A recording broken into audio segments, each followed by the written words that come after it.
CBN Salvador. Entrevista. Vou conversar com Tolstói Nolasco, ele que é auditor fiscal do Estado da Bahia, diretor de Assuntos Fiscais e Tributários do Instituto dos Auditores Fiscais do Estado da Bahia, com formação acadêmica em Ciências Econômicas e também Direito. Pois vamos falar sobre a reforma tributária, tributação do consumo. Essa reforma tributária que foi aprovada pelo Congresso sobre a tributação do consumo e a tributação da renda ainda será encaminhada este ano. Tolstói Nolasco, bom dia, é um prazer recebê-lo aqui na Rádio CBN, tudo bem? Bom dia, Fernanda, prazer falar com vocês, com seus ouvintes.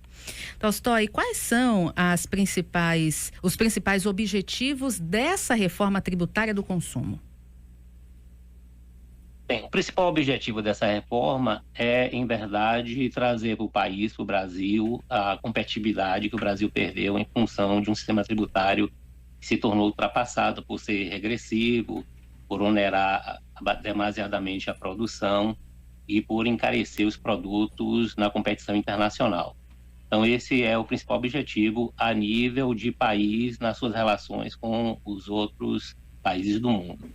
A nível interno, é tornar as empresas mais competitivas e baratear também os produtos para os consumidores. E tornar mais justa a tributação, porque hoje a carga tributária ela é demasiadamente pesada para os produtos, para as mercadorias, e ela não onera de forma tão intensa os serviços. Então, haverá uma redistribuição da carga tributária, de maneira que os serviços vão pagar um pouco mais e produtos industrializados e o comércio vai pagar um pouco menos de tributação. Então, a ideia é exatamente essa, na verdade, tornar o país mais competitivo e, a nível interno, diminuir o custo do Brasil, porque existe hoje uma carga tributária que de forma exagerada, ela tributa mercadorias e a indústria. Você acredita, Tolstói, que essa diminuição vai ser considerável no sentido de aumentar a oferta de emprego, por exemplo, empregabilidade? Porque quando o empresário, né, ele tem um alto custo, ele acaba muitas vezes tendo que demitir. Você acredita que isso terá um impacto, um reflexo na empregabilidade do país? Olha, isso vai diminuir o custo das empresas, na medida em que a reforma tributária, um dos vieses da reforma tributária é diminuir o custo de apuração e recolhimento dos tributos, que hoje no Brasil é muito elevado.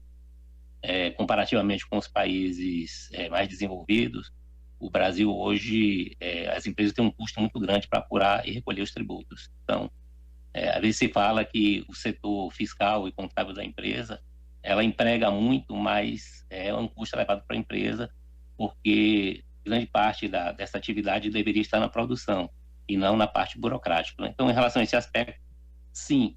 Mas, em verdade, Fernanda, esse aspecto da empregabilidade tem a ver com a reforma tributária, mas tem a ver com uma outra área, com um outro segmento, que é exatamente a tributação da folha de pagamento, que eu acho que virá agora está em discussão lá no Congresso Nacional exatamente essa questão, né?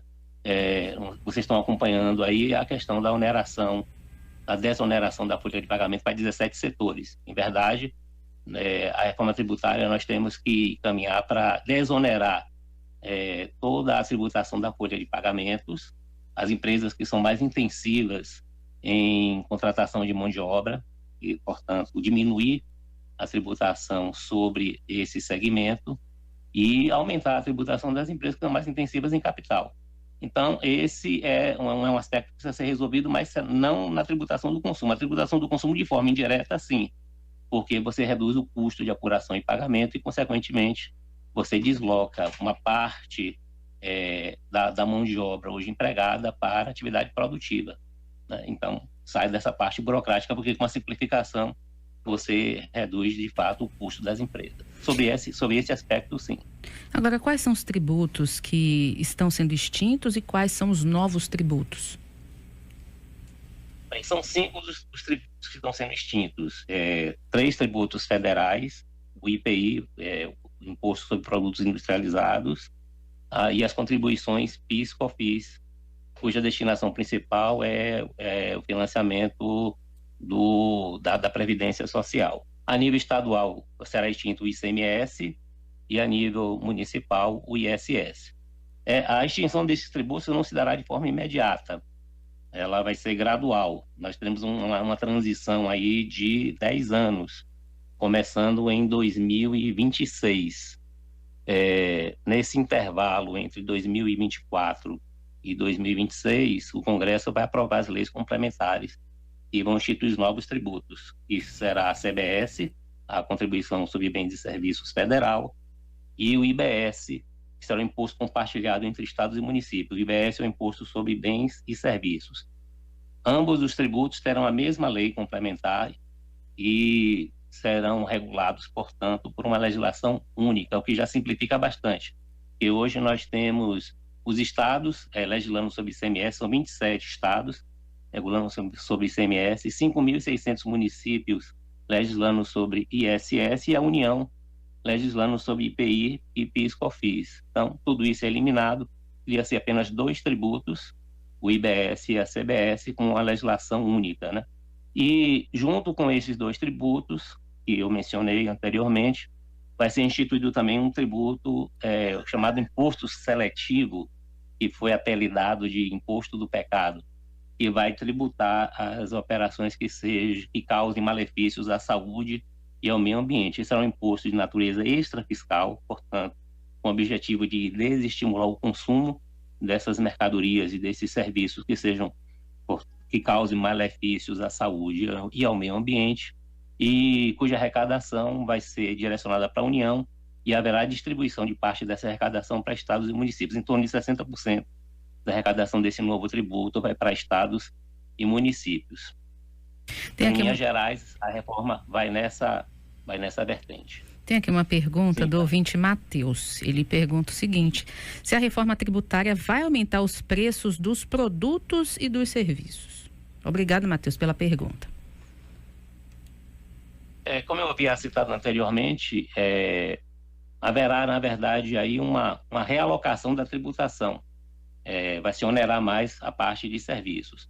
Mas a parte de serviços também, hoje ela é tributada pelo ISS, parte dos serviços são tributados pelo ISS, numa lista definida numa lei complementar, mas nem todos os serviços vão ser onerados com a carga tributária cheia.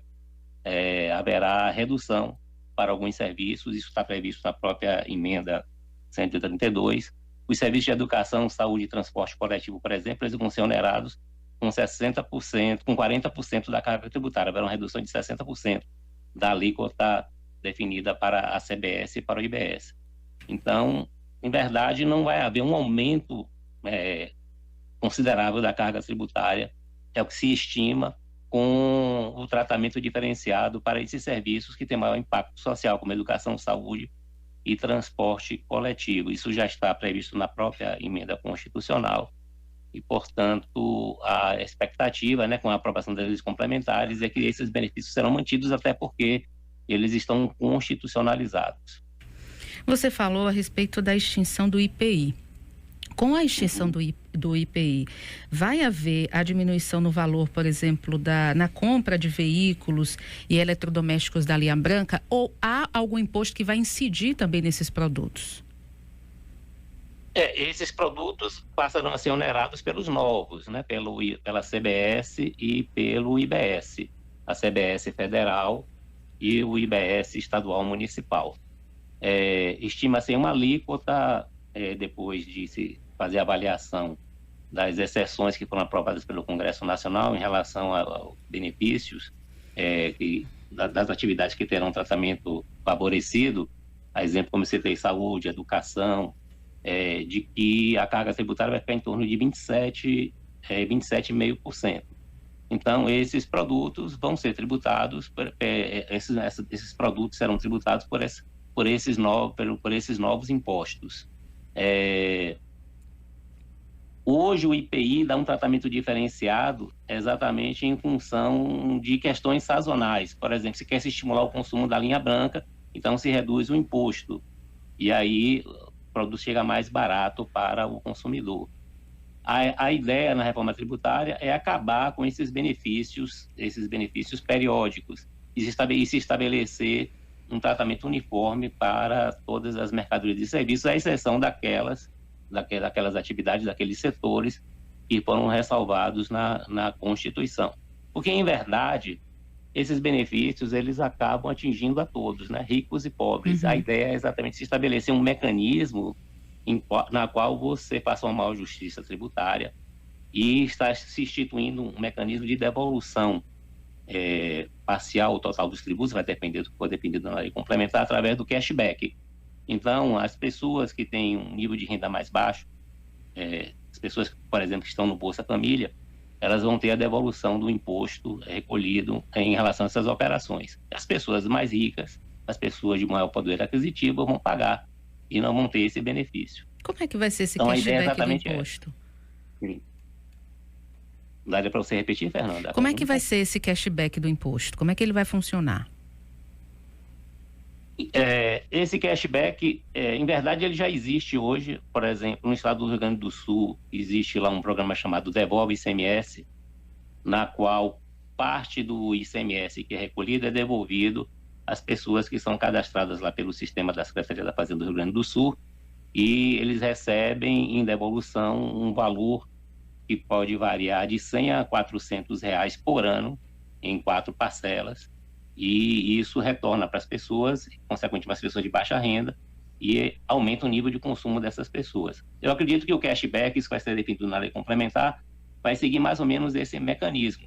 As pessoas vão ser cadastradas, possivelmente as pessoas que estão nos programas de renda, né, de distribuição de renda do governo, a exemplo do Bolsa Família, de redistribuição de renda, e essas pessoas vão ter aí a devolução possivelmente através do cartão, na qual elas recebem os benefícios assistenciais. Possivelmente vai ser isso. Mas isso vai ser regulado na lei complementar. A Constituição não entrou nesse detalhamento, é a lei complementar que vai estabelecer como vai ser um mecanismo, né? O cadastramento, a forma de devolução, se a devolução vai ser total ou parcial. Além disso, Fernanda, está sendo também instituído o benefício da Cesta Básica Nacional de Alimentos, que poderá também ser regionalizada, a depender da região do país e dos hábitos de consumo, e isso vai ser definido na lei complementar. Essa cesta básica de alimentos, a alíquota vai ser 0. Então, possivelmente o arroz, o feijão, né, o fubá, a farinha de mandioca, deverão estar inseridos nesse benefício. Isso aí vai atingir a toda a população, não haverá diferenciação de quem estiver comprando. Então, a alíquota vai ser 0. Já o cashback já é um benefício personalizado, então vai atingir aquelas pessoas que fazem parte exatamente dos programas sociais do governo. Eu estou conversando com Tostói Nolasco, ele que é auditor fiscal do estado da Bahia. Agora, Tostói, como é que vão ficar as empresas que são optantes pelo Simples Nacional com essa reforma tributária? Bem, esse é o chamado regime favorecido. O Simples Nacional não vai ser alterado, vai ser mantido. Em torno aí de 80% das empresas no país estão no Simples Nacional. A diferença que vai existir é o seguinte: existem empresas do Simples Nacional que vendem direto ao consumidor final, né? E existem empresas do Simples Nacional que fornecem mercadoria e serviço para outras empresas. Então, empresas que estão no meio da cadeia produtiva, empresas que estão na ponta da cadeia produtiva. O que a reforma está instituindo é um mecanismo na qual as empresas que estão no meio da cadeia produtiva poderão optar em recolher o IBS e a CBS dentro do regime normal de tributação, ou seja, débito e crédito. E, portanto, elas vão recolher o tributo e vão passar o crédito para os seus clientes, né? E na condição de compradoras terão direito também à apropriação dos créditos. Portanto, elas não vão ser oneradas porque terão um mecanismo de compensação débito e crédito. Já as empresas que vendem direto ao consumidor final, aquelas que operam principalmente no varejo, essas empresas aí terão a opção de continuar no Simples Nacional e recolher a CBS e o IBS dentro daquele pacote que tem todos os tributos ali com a carga tributária reduzida. Então, não altera o Simples Nacional, apenas acrescenta a possibilidade da empresa migrar para o regime de tributação normal e, portanto, para ela vai ser uma vantagem, porque as empresas vão ter interesse de comprar junto a um contribuinte do Simples Nacional que venha a lhe fornecer os créditos do imposto para fazer a compensação nas operações subsequentes. Então, a diferença é exatamente essa, mas o Simples Nacional está mantido, assim também como a Zona Franca de Manaus. Sim. Aquela região lá incentivada, lá do Amazonas, que vai continuar com os benefícios da tributação reduzida. Inclusive, porque o IPI, eu quero fazer até uma ressalva aqui, o IPI vai ser extinto, né? Mas em relação à Zona Franca de Manaus, o IPI vai ser mantido e, portanto, as empresas vão fazer a apuração do IPI, não vão recolher e vão poder transferir os créditos do IPI nas suas apurações de tributos. Perfeito. Portanto, essas empresas continuarão sendo beneficiadas através de um mecanismo que envolve o IPI. Tolstói Nolasco, nosso entrevistado de hoje, quero agradecer, Tolstói, a sua participação aqui no CBN Salvador, deixar o convite para você voltar mais vezes. É muito importante a gente atualizar sobre essas questões fiscais. Muito obrigado e um ótimo dia. Eu que agradeço, Fernanda, fico à disposição para uma próxima oportunidade. Ressaltando aqui que a questão da tributação é uma questão muito técnica, né? Uhum. Mas, assim, nós temos o site, nós temos o site do IAF, o IAF www.iaf.org.br. As pessoas podem ingressar, nós temos vários artigos sobre a reforma tributária e as pessoas podem... a linguagem é acessível, é fácil de ser entendida. E aí, com maiores detalhamentos, as pessoas podem se interar melhor sobre esse assunto. Eu que agradeço o convite e fico à disposição para uma próxima oportunidade. Muito obrigada, um ótimo dia.